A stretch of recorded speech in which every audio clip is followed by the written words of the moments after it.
அது எப்படி வரும்? அப்படி வந்தா நீ என்ன தர? என்ன வேணாலும் கேளுங்க. உங்க அம்மா கொடுக்குறியா? சரிங்க. பாத்துக்க. போங்க நீங்க உங்களுக்கு ஒரு இந்த சிரிப்புக்கு எது வேணாலும் கொடுப்பேன். கோயம்புத்தூர்ல 6 மில்லு இருக்கு. அதுல ஒரு மில்ல எழுதி வச்சிடுறேன். மில்லுக்காரன் செருப்புலயே அடிப்பான். அது ஆசிரியர். மெட்ராஸ்ல 3 கப்பல் ஓடுது. அதுல 1.5 கப்பல் உனக்கு எழுதி வச்சிடுறேன். ஏய், கப்பல்காரன் உன்னை கடல் பிடிச்சு தள்ளி விட்டுருவான். ஐயோ ஆறுனது மறுபடியும். அது டேப் இருக்காது. ஊட்டியில டீ எஸ்டேட் 100 ஏக்கர் இருக்கு. இருக்குடா, உனக்கு இருக்கா? ஐயோ யாரும் மனுஷன் பேசுறாங்க. ரோட்ல பிச்சைக்காரன் பேசிட்டு போறான்.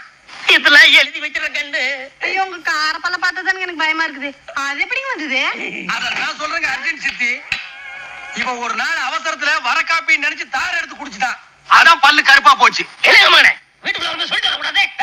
கத்தாதடா, சொந்த வீட்டுக்குள்ள வர்றதுக்கு எவனோ தந்தி அடிச்சுட்டு வர்றாடா. அது இல்லங்க மகனே, கதவை தட்டிட்டு வரதா நம்ம தமிழோட பண்பாடு. டேய் கிளப்பாடு, பண்பாட்டை பத்தி நீ பேசுறியா?